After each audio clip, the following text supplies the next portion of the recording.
Like every other mental health practitioner in the world, I am deeply alarmed and unsettled by the rising tide, scrap this, by the tsunami of suicidal ideation among people of all age groups, in all cultures and societies throughout the world. People just want to end their lives. They reject life. They reject reality. They reject the world they live in. They have no hope for the future, not for themselves, not for their offspring, and not for human society and species in general.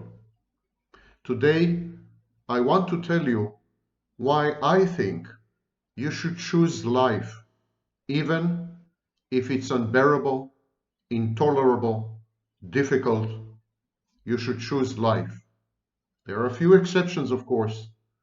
If you've got a few months to live and your quality of life is horrible, bordering on torture, euthanasia may be the right thing to do. But otherwise, with this very, very slim sliver of exception, you should always choose life. And I would like to provide you with a philosophical foundation as to why you should do that. Why to not commit suicide? Why suicide is not a solution. Now, you all know me, Shoshanim. You know that I'm abrasive. You know that I'm cynical. You know that I never flinch from the truth. You know that I pay no heed to social conventions and mores.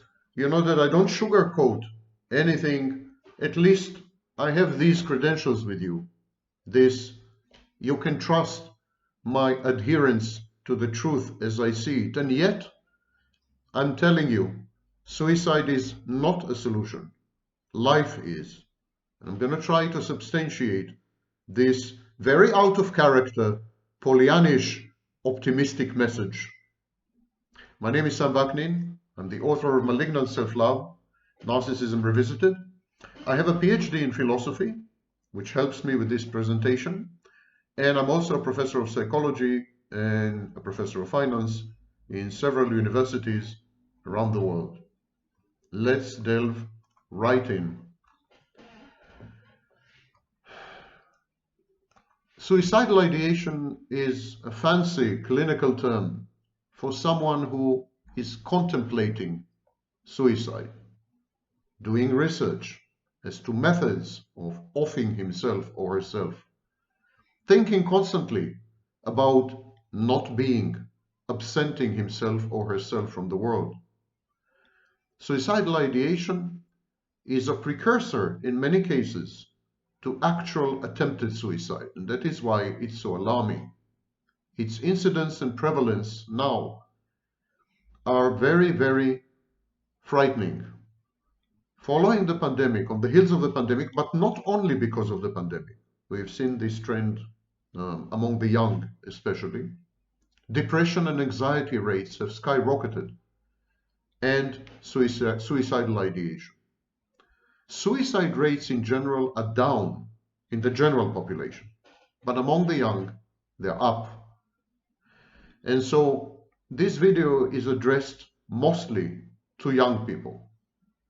Whenever someone tells me about their intention to end their life, I respond, staying alive is the only cogent argument for staying alive. In other words, the only reason to stay alive is because you have to stay alive. We stay alive simply because the alternative is not being. Well, isn't this a cyclical argument? What we call in philosophy a tautology? Isn't it a meaningless play with words, a form of scholasticism? Not really. Existence is always richer in potential than non-existence. Life is full of pain and frustration, but pain and frustration are not causes. They don't cause anything. They just are, the same way that we are. Now we have two options. We can exist and experience, or we cannot exist. When we don't exist, our potential is zero. When we exist, the potential is large. It's not infinite, as some coaches would have it. It's not unlimited. It's not that if you put your mind to it, there's nothing which is beyond your reach. It's not that there's a giant inside you. I mean, forget all this, all these scams by con artists. That's not what I'm saying. What I'm saying is life is full of potentials. And it's full of potentials because it's complex and because there are other people out there. The interpersonal interactions between people are so multifarious and so complex that they cannot actually be predicted. And potential is about unpredictability. It's about good and bad things that may happen to you. When you are dead, your potential is zero. When you're alive, your potential is vast. We should always choose potential over non-potential. This is the way of the world. This is on a biological, molecular level. Bacteria choose potential over non-potential. Everything in the world, the whole universe, the whole creation, is geared around the unfolding and actualization of potentials. My own work in physics builds on this idea. So potential is the key. Pain, frustration, suffering, they are phenomena. They are natural forces, human-made forces, but humans are part of nature. They are there the same way that rocks and trees are there, the same way that viruses are there, the same way that other people are there. They're just there. They don't imply any action. They're not actionable. So I hope if you're considering suicide, that you reconsider. And I want you to reconsider in view of this organizing principle of creation, potential. Potential, the encounter with potentials, and unfolding, exploring, developing your own potential. Some of you claim to have faith. You contemplate suicide, and at the same time, you claim to have faith in an afterlife, whatever that may be. You claim to have faith, but you sound as though you have lost all faith. Suicide is the renouncing of faith. Now, faith in God, faith in yourself, faith in the future, full of potentials, some of them good, some of them bad, definitely. Faith in experiencing, faith in other people. Suicide is the renouncing of all faith. So it cannot be reconciled with any faith, whether secular or religious.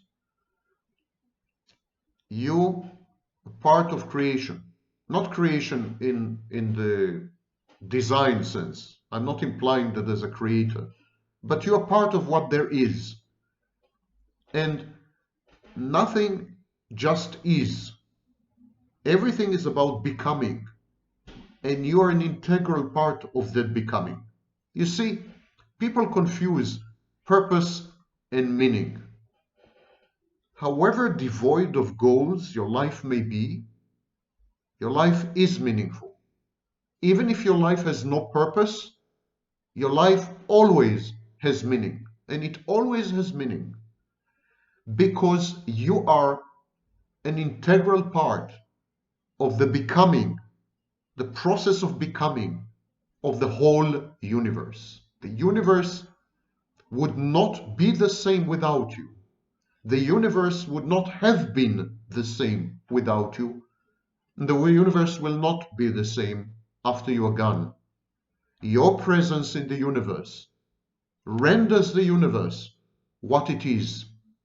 When you choose to live rather than die, you co-create the world. Your death renders the world instantly different, instantly other. the extent of your influence on the universe is essentially infinite, because you are a defining dimension of the cosmos. Think about it for a minute. You don't need to be a great philosopher to comprehend what I'm saying. Think of the world without you and the world with you. These are clearly two different worlds. So it is your presence which determines for the rest of us and for the universe at large how it's going to look, how it's going to behave, and what's going to happen. Had you not been born, reality for every atom and for every person and for every entity, reality would have been radically different. Your birth made a difference. Your existence makes a difference. Literally, difference. You are altering reality. You're altering the universe by the very fact that you are still here with us. And so you have a great responsibility. And don't confuse this responsibility with having goals. It's not about having goals. It's not about having a purpose in life. It's not making a difference in the colloquial term, in the colloquial sense. It's making a difference just by being. Even if your life is meaningless and purposeless, even if you lie in bed throughout your life and do nothing whatsoever, the fact that you and you only are in this bed doing nothing makes a difference. Because without you, the world would not have been the same. Purpose and action and accomplishments are the icing on the cake of your existence. But your existence alone suffices. It's not only a gift. The Jews believe that existence, life, is a gift, a deposit, so to speak. It's not only a gift, it's also a responsibility. You were born, so from the minute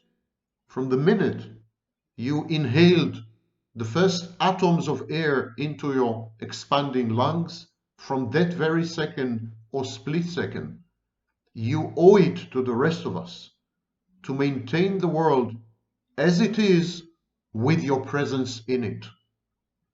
You have a responsibility to keep the universe afloat, to not make it different until your time comes.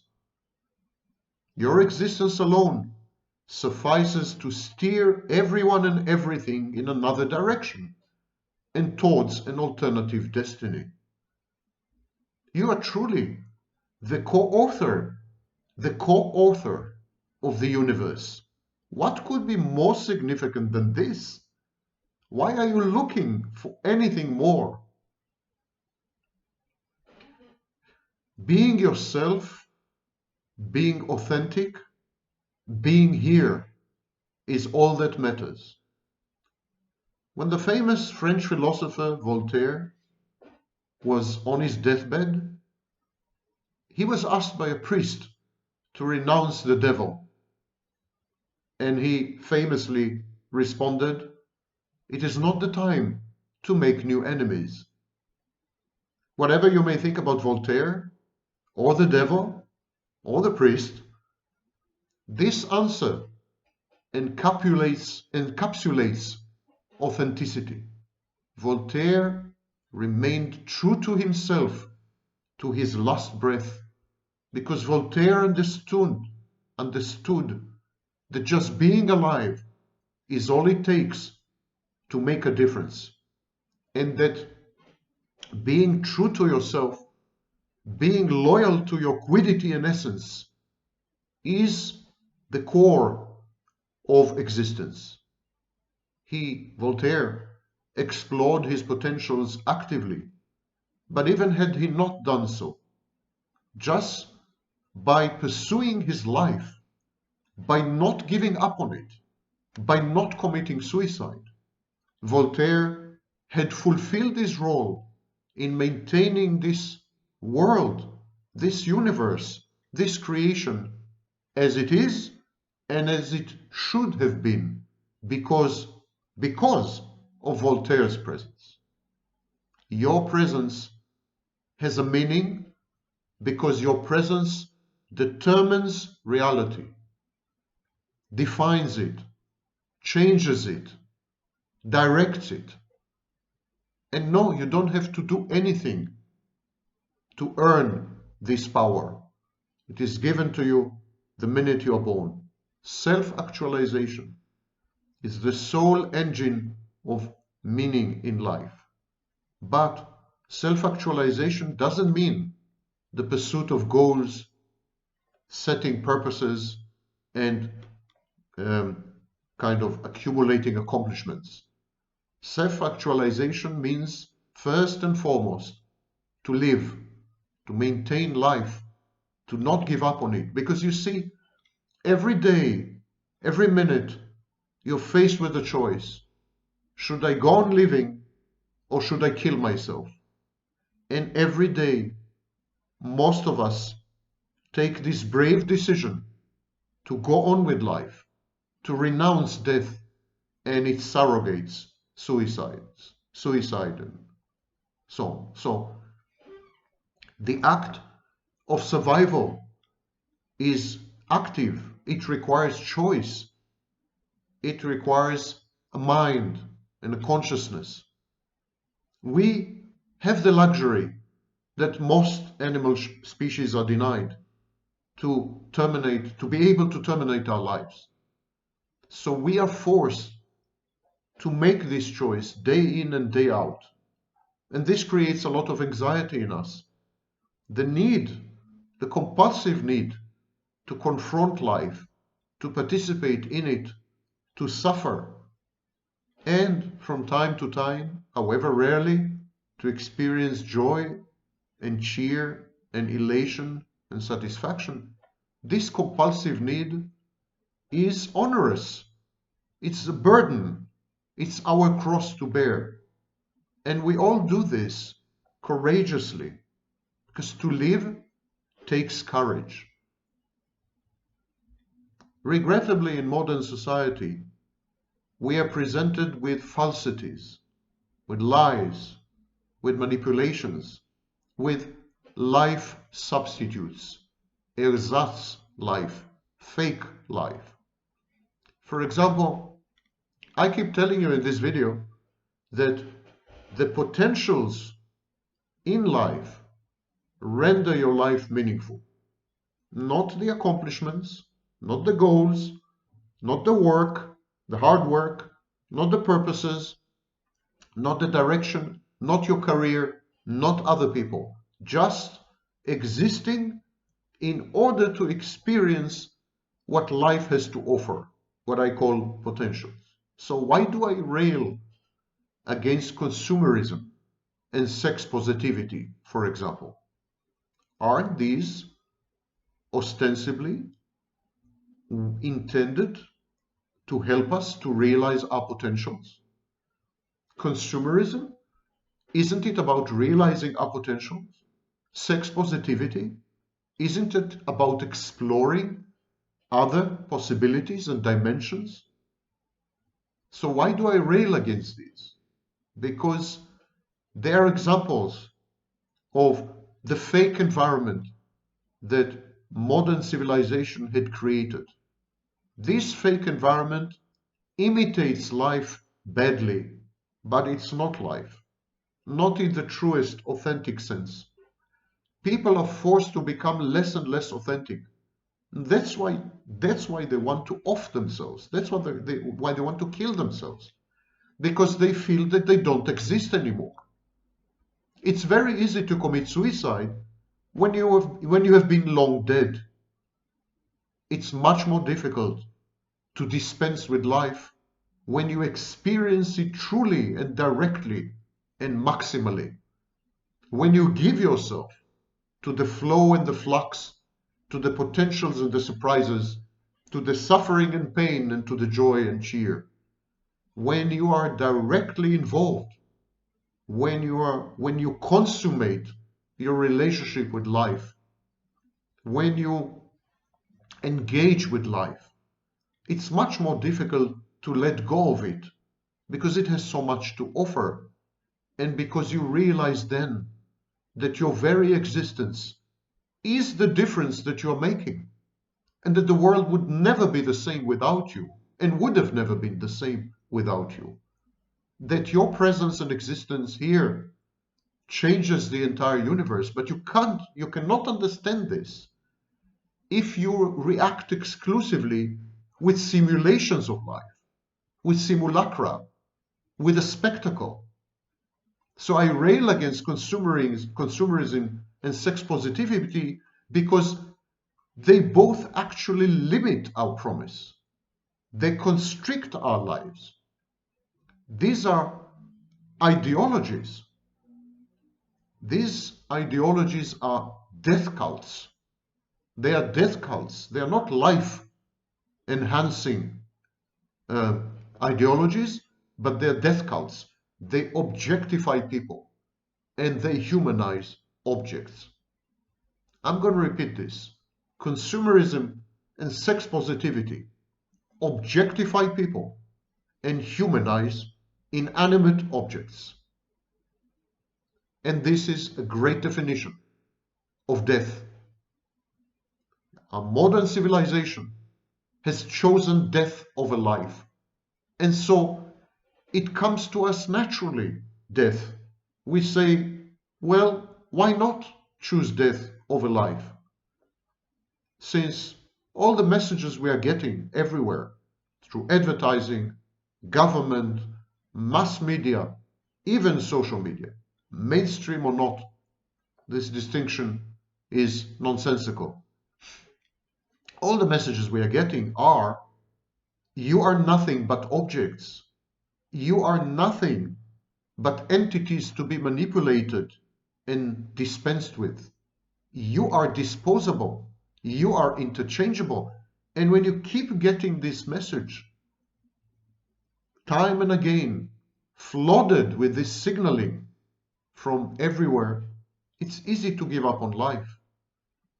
Modern civilization is trampling on our potential, is suppressing our promise, is constricting our lives, confining us to literal boxes.